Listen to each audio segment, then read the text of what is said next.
નમસ્કાર વિદ્યાર્થી મિત્રો, ધોરણ 10નું ત્રીજું કાવ્ય સવૈયા જે રસખાને લખેલું છે એ સ્વાધ્યાયના પ્રશ્નોની ચર્ચા આજે આપણે કરી રહ્યા છીએ.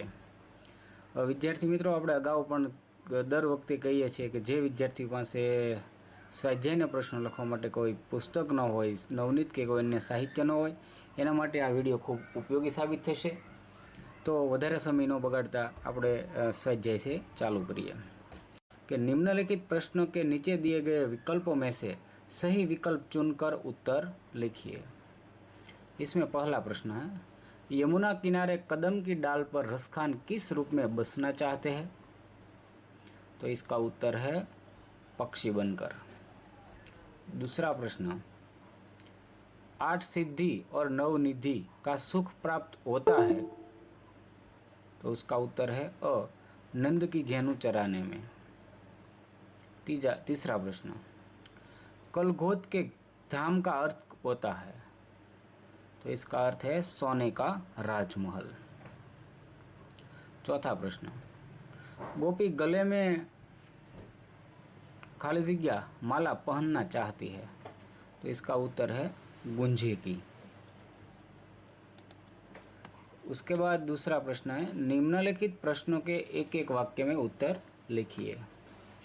इसमें पहला, मनुष्य के रूप में रसखान कहाँ बसना चाहते हैं?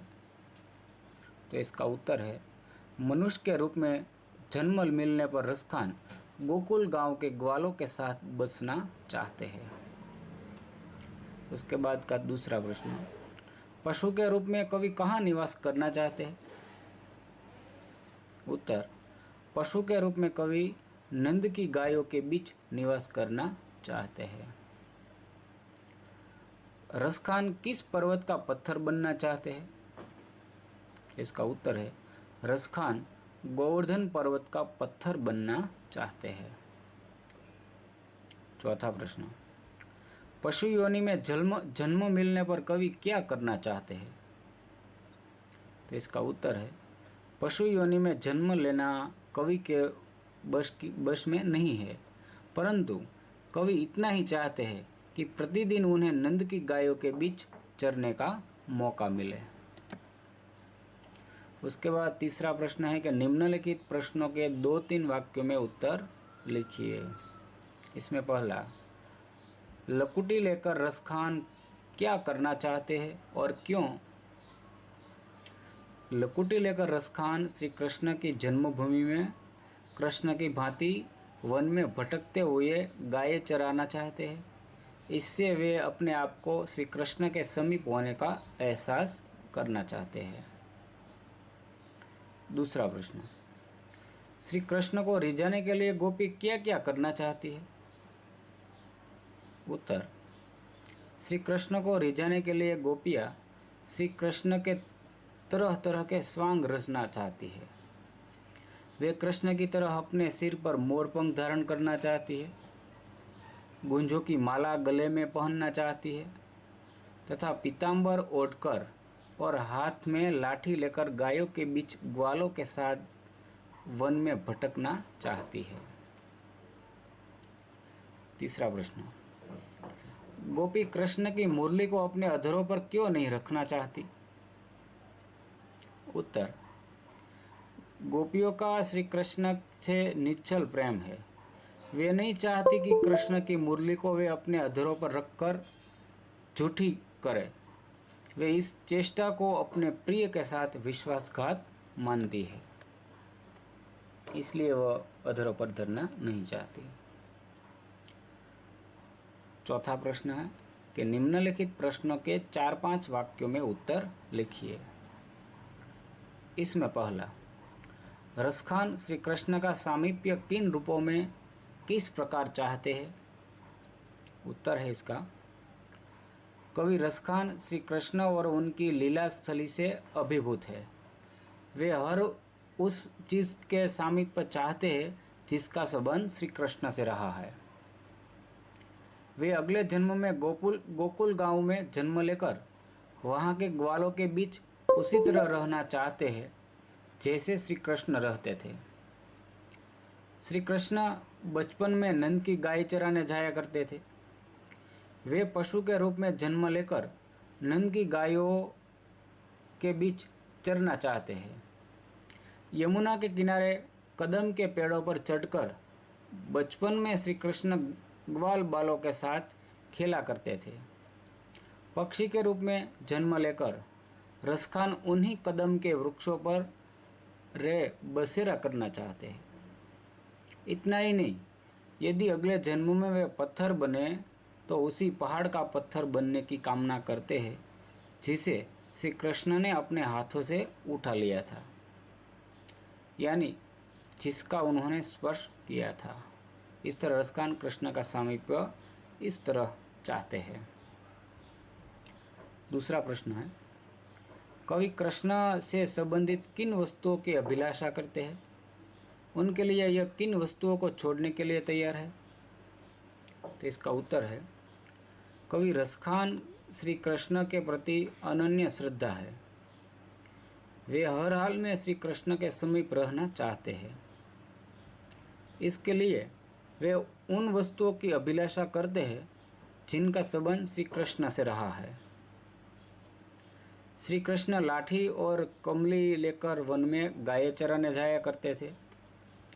उस लाठी को और कमली पर वे आकाश, पाताल और मृत्युलोक तीनों लोकों के राज्य को भी तुच्छ मानते हैं और उसे खुशी खुशी छोड़ने को तैयार है। नंद की गायों को चराने के सुख को वे 8 सिद्धियां एवं 9 निधियों से भी बढ़कर मानते हैं। इसे पाने के लिए वे उन्हें सहर्ष छोड़ने को तैयार है।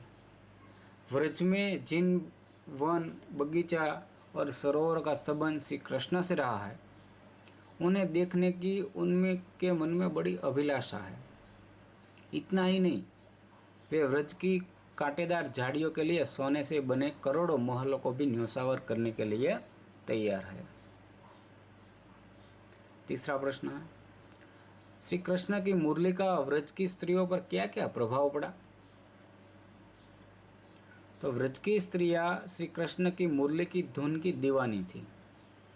श्री कृष्ण ने अपनी मुरली की मनमोहक तान से व्रज की समस्त स्त्रियों को रिझा लिया था।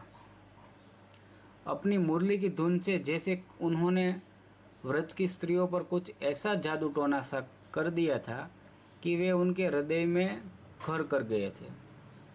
हालत ऐसी हो गई थी कि किसी को किसी की परवाह नहीं थी। व्रज के सारे स्त्री पुरुष श्री कृष्ण की मुरली की धुन पर मुग्ध हो गए थे। चौथा प्रश्न, कृष्ण के प्रति अपनी भक्ति प्रदर्शित करने के लिए रसखान क्या क्या न्योछावर करना चाहते हैं? तो इसका उत्तर है, कवि रसखान के मन में श्री कृष्ण के प्रति अपार श्रद्धा है। वे अपने आराध्य देव के प्रति समर्पित है। श्री कृष्ण का लुकुटी और कमली लेकर गायों को चराने के लिए वन में जाने वाला रूप उनके मन में समाया हुआ है। उस रूप का दर्शन करने के लिए वे तीनों लोकों के राज्यों को न्योछावर करने को तत्पर है।